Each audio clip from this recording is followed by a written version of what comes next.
Bismillahirrahmanirrahim. Assalamualaikum warahmatullahi wabarakatuh.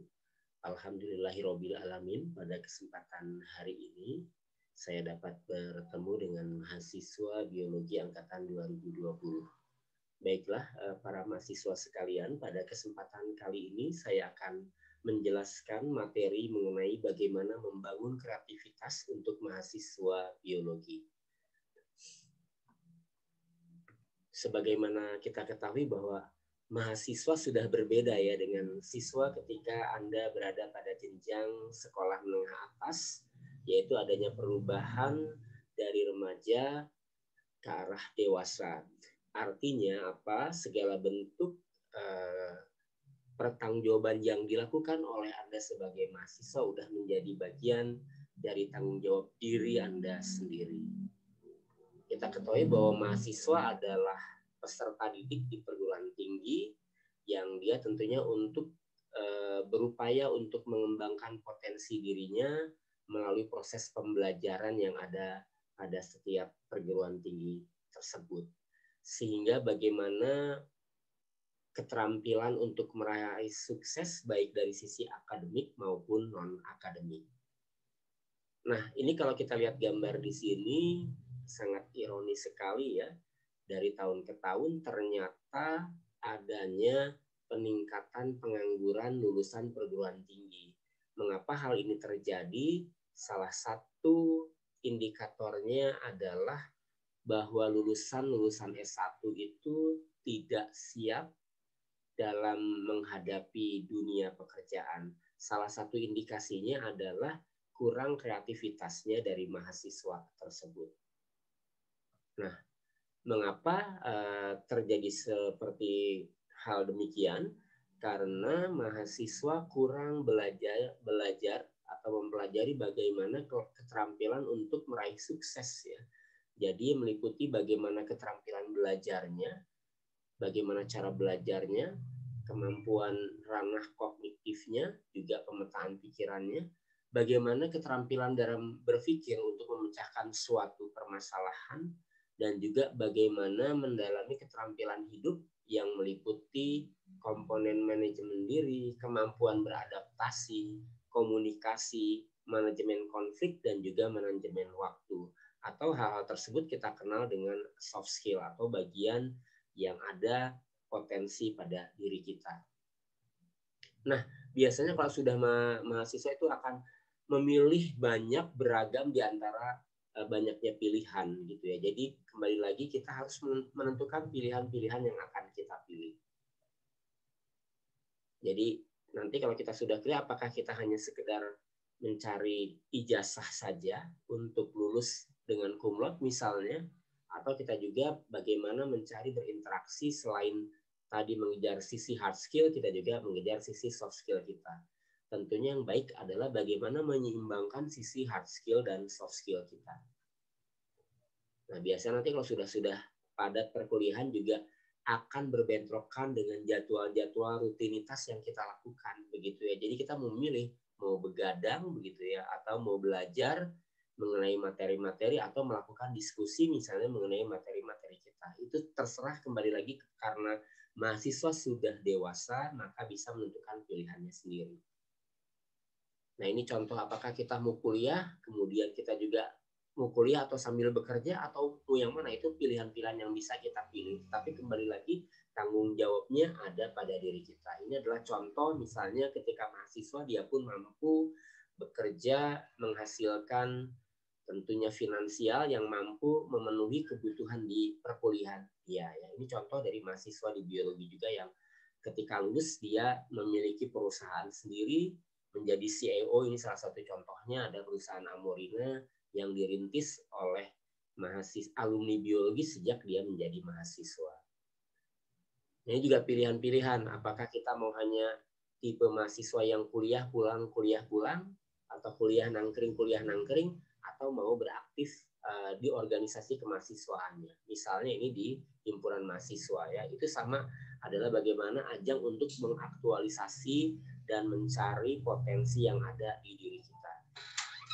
Nah, tentunya yang baik adalah menyelenggarakan menyeimbangkan antara kegiatan-kegiatan akademik dan non-akademik, yang artinya ketika lulus nanti akan dihasilkan kualitas lulusan yang lebih baik.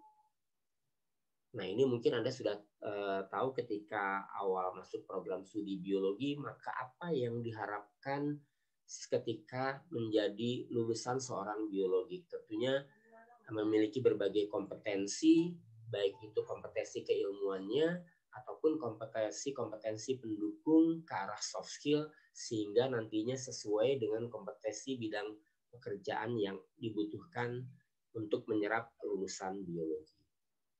Nah, ini tentunya banyak sekali komponen-komponen tadi selain hard skill, maka di biologi ada sekitar 25 profil soft skill sarjana biologi, lulusan biologi tentunya ya, sangat banyak, dan ini tentunya harus diasah oleh mahasiswa ya. Salah satunya nanti di sini ada sisi kreatif, begitu ya. Kemudian ketika Anda nanti sudah aktif menjadi mahasiswa, itu ada program yang rutin dilaksanakan oleh Dikti, yaitu program kreativitas mahasiswa, yang intinya adalah bagaimana mengasah inovasi dan juga kreativitas yang meliputi tadi ya, skill-skill academic knowledge, skill of thinking, management skill atau communication skill. Dan kegiatan-kegiatan program kreativitas mahasiswa ini menjembatani antara mahasiswa dengan bagaimana sesudah lulus dari perguruan tinggi nanti. Nah, karena tadi salah satu kunci keberhasilan mahasiswa adalah sisi kreativitas ya. Boleh diperhatikan kreativitas intinya kalau melihat gambar di sini, apa kira-kira? Yang kita lihat adalah di luar kebiasaan ya. Kalau lihat gambar ini kan di luar kebiasaan, atau dalam kata lain kreativitas itu dibutuhkan pemikiran-pemikiran di luar kebiasaan yang orang lain pikirkan. Atau secara singkatnya kita dilatih untuk bagaimana berpikir secara out of the box. Seperti itu ya. Nah, ini contoh beberapa produk-produk inovatif dan kreativitas. Biasanya orang-orang dari negara Jepang yang memiliki inovatif yang cukup tinggi ya. Contohnya ini kita kayaknya belum ada ya, butter stick gitu ya, butter tapi stick. Ini inovasinya, stick sudah ada, butter sudah ada. Inovasinya adalah butter stick. Kemudian kalau lihat ini juga ya, kipas angin tapi untuk cepat mendinginkan makanannya ya, makanan di dalam sumpit. Mungkin sumpit sudah ada, kipas angin juga sudah ada, tapi kipas angin sumpit mungkin itu hal-hal inovasi yang baru ya. Nah, kalau melihat gambar ini mungkin kelihatannya apa ya? Kalau Anda sedang di perjalanan, misal di Jatinangor itu kan lumayan ramai di jalan rayanya, ada kalanya seringkali macet, dan melihat truk-truk kalau macet bagaimana? Penat ya, penat, bikin kepala pening misalnya. Tapi kalau misalnya truk-truk, apalagi ini truk kontainer ya, didekorasi dengan gambar seperti ini menjadi unik ya.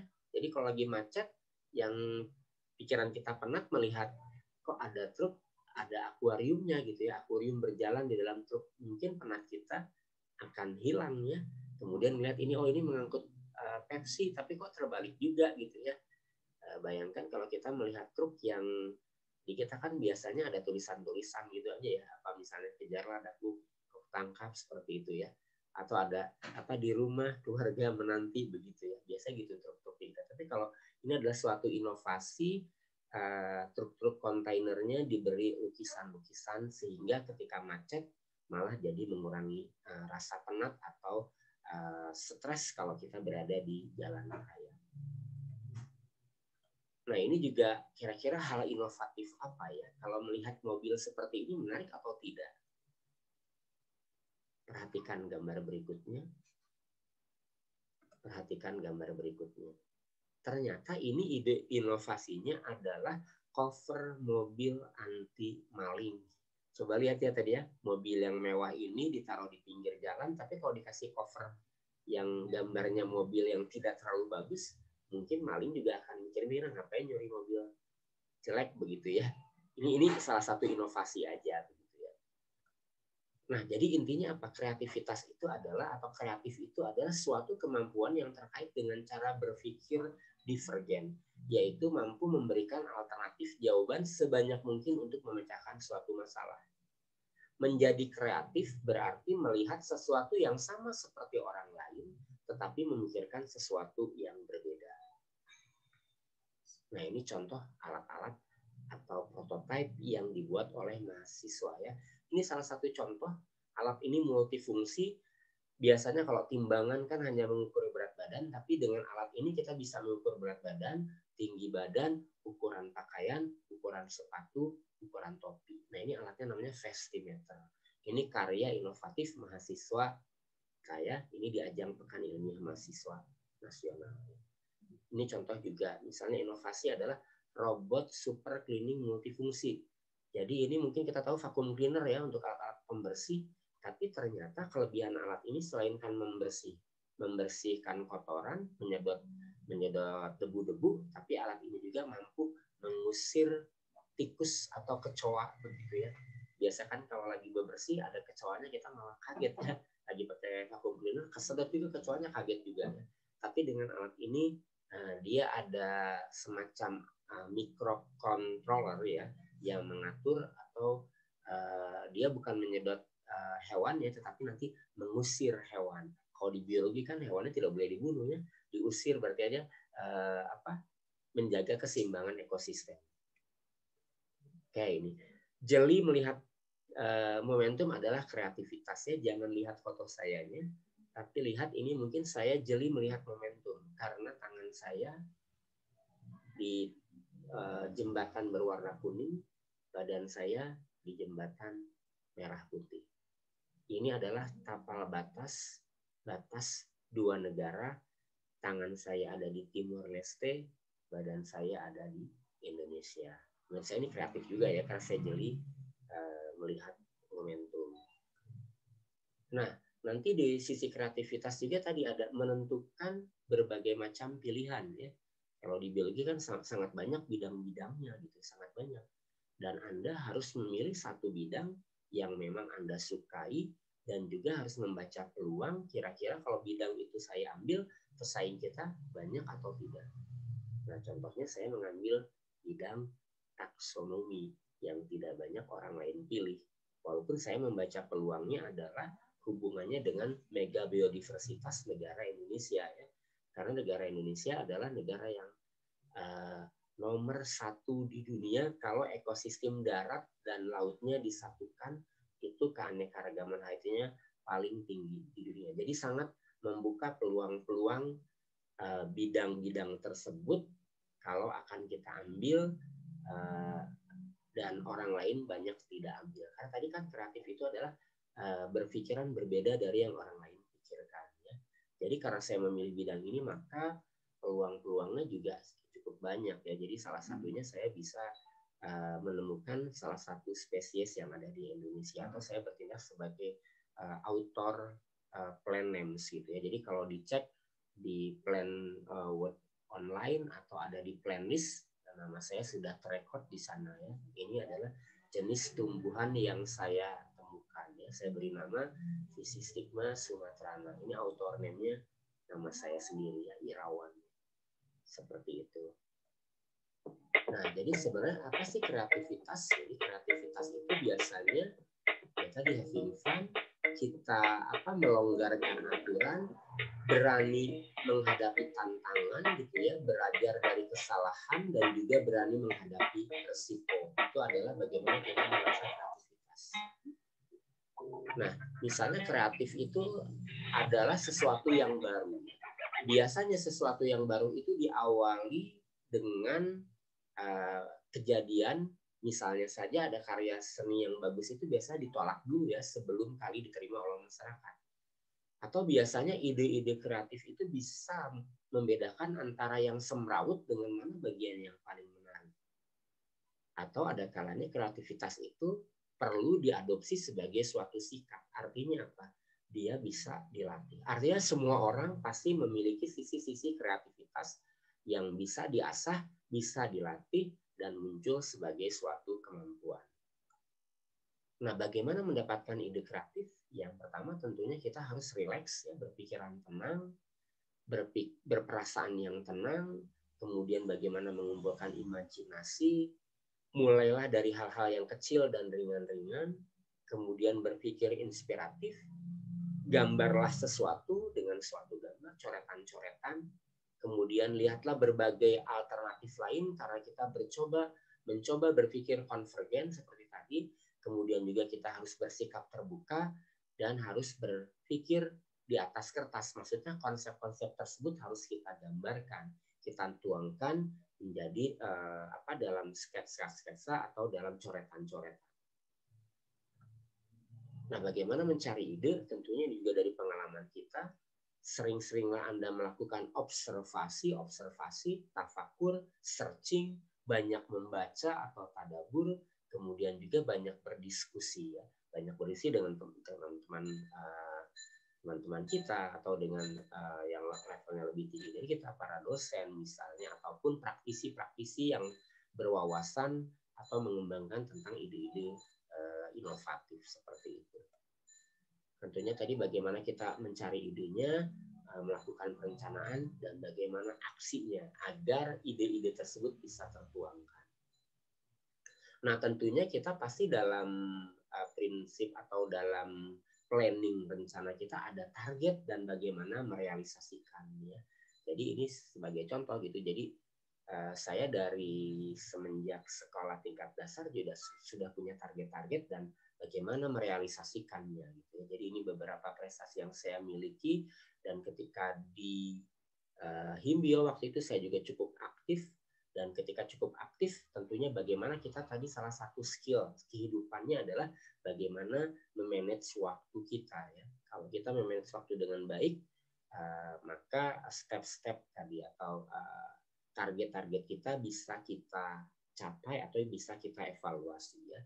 Jadi ini beberapa hal yang saya jadikan target juga begitu, ya. Termasuk dalam posisi saya yang sekarang juga saya punya target-target tertentu yang menjadi motivasi saya untuk melakukan berbagai aktivitas. Nah, ini contoh-contoh mahasiswa biologi gitu, ya. Jadi dari kreativitas inovasi juga bisa menghasilkan suatu prestasi, ya. Ini beberapa contoh mahasiswa Himbio, ini mahasiswa Unpad yang tahun lalu, ya, berhasil memperoleh juara di ajang Pekan Ilmiah Mahasiswa tingkat nasional. Dan Pekan Ilmiah Mahasiswa ini atau kita kenal dengan PIMNAS ini merupakan muara dari kegiatan program kreativitas mahasiswa. Jadi nanti mungkin Anda akan dikenalkan model-model program kreativitas mahasiswa, ya. Jadi salah satu tujuannya adalah tadi untuk melatih daya saing, karena dari 60 ribuan proposal di sini yang didanai hanya sekitar 3.000 proposal. Jadi udah ada persaingan. Nanti dari 3.000 proposal hanya 440 proposal saja yang akan lolos ke ajang PIMNAS. Jadi betapa ketatnya, betapa kompetitifnya sangat terasa karena itu dilihat dari ide-ide kreatif, baik dari sisi penelitian, pengabdian masyarakat, karsa cipta, kewirausahaan, kemudian penerapan teknologi, gagasan tertulis, dan gagasan konstruksif futuristik. Itu ada beberapa tipe PKM, ya. Nah, ini kalau sudah tadi bagaimana kita mengasah, menyeimbangkan soft skill dan hard skill, tentunya kita juga punya target kapan kita mau lulus. Nah, sesudah lulus kapan atau apa yang akan kita lakukan sesudah lulus. Nah, ini tadi seperti saya bilang, untuk mengasah kreativitas itu ada ajangnya, program kreativitas mahasiswa yang rutin ya diselenggarakan oleh BEL Mawadikti. Saat ini di bawah Diknas, ya. Kalau sebelumnya di bawah Ristek Dikti, tapi saat ini di bawah Diknas. Saya rasa untuk macam-macam PKM nanti akan dijelaskan khusus karena cukup banyak. Jadi tadi sudah saya jelaskan macam-macam kelompok program kreativitas mahasiswa. Ini contoh-contoh mahasiswa Unpad yang berhasil ke ajang Pekan Ilmiah Mahasiswa, ya. Bahkan untuk kelompok ini sekarang mendapatkan hibah grant kewirausahaan sebesar 250 juta dari Dikti ya. Nah, ini contoh-contoh kreativitas mahasiswa. Ini adalah salah satu produknya. Misalnya ada peyem ketan instan, belum pernah ada selama ini peyem ketan instannya. Jadi peyemnya diseduh, bahan-bahannya diseduh, nanti jadi peyem dalam waktu 10 menit. Itu namanya juga instan ya. Nah, ini contoh-contoh kreativitas mahasiswa bagaimana memanfaatkan misalnya buah manggis sebagai anti kanker. Seperti itu. Nah, bagaimana kreativitas itu diasah? Yang tentunya kita harus menggunakan indrawi kita ya, menggunakan mata kita untuk melihat, kemudian indera pendengaran kita untuk mendengar, telinga kita untuk mendengar, indera perasaan kita, hidung kita, dan juga apa yang hal-hal yang bisa kita lakukan. Nah, ini beberapa hal yang ada kalanya melebahkan sisi kreativitas ya. Contohnya, terbelenggu dengan pekerjaan rutinitas. Anda itu saja bekerjanya, polanya itu terus ya. Tidak mau merubah pola tadi kan, sedikit melonggarkan aturan itu akan mengasah kreativitas. Takut berbuat salah dan ditertawakan. Ini hal-hal lumrahnya kan, biasanya kita itu nggak mau bicara, nggak mau kreatif, takut salah, takut ditertawakan. Itu juga melemahkan kreativitas ya. Takut jika tidak diterima oleh orang lain. Kemudian juga idenya tidak masuk akal. Tapi kan tadi beberapa penemuan-penemuan itu diawali dari ide-ide konyol ya. Tapi ide-ide konyol itu ternyata dikembangkan dan malah menjadi inovatif. Kadang kita selalu hasil akhir harus benar. Jadi sama ketika melakukan riset atau penelitian harus sesuai dengan hipotesis begitu. Karena hipotesis kan bisa tidak diterima ya atau ditolak gitu ya. Jadi biasanya tadi belajar dari kesalahan-kesalahan yang kita lakukan itu menjadi kreatif juga. Atau tadi kita selalu taat mengikuti aturannya.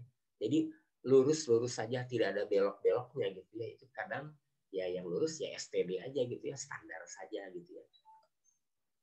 Atau berpikiran praktis gitu ya, tidak tadi idealis atau konvergen harusnya berpikirnya ya. Kalau praktis kan lebih bersifat kebalikannya ya, lebih divergen. Kemudian ada kalanya tidak memiliki rasa humor. Jadi sebenarnya kreativitas itu tergantung pada lingkungan kita, lingkungan kerja kita, tergantung pada keyakinan kita dan juga intelektual kita. Artinya kreativitas itu bisa dilatih. Nah, merasa diri tidak kreatif itu bisa mengakibatkan seorang benar-benar tidak kreatif. Padahal setiap orang bisa kreatif asal tahu kuncinya. Nah, ini proses-proses menjadi kreatif ya. Takut, tiru, kok, tambah, kurangi, tiru, rubah atau ubah ya, dan kombinasi. Ini adalah proses menjadi kreatif. Ini contoh-contoh produk mahasiswa. Sepeda sudah ada, payung sudah ada. Ini adalah sepeda dayung. Sepeda anti badai katanya begitu ya. Mungkin itu yang bisa saya sampaikan. Mudah-mudahan membuat wawasan Anda tentang bagaimana mengasah apa itu kreativitas, bagaimana mengasahnya, dan tentunya menjadikan bekal mahasiswa untuk melakukan ide-ide kreatif terutama nanti dalam hal pembelajaran. Baik, itu yang bisa saya sampaikan. Terima kasih atas perhatiannya. Bila taufiq wal hidayah. Assalamualaikum warahmatullahi wabarakatuh.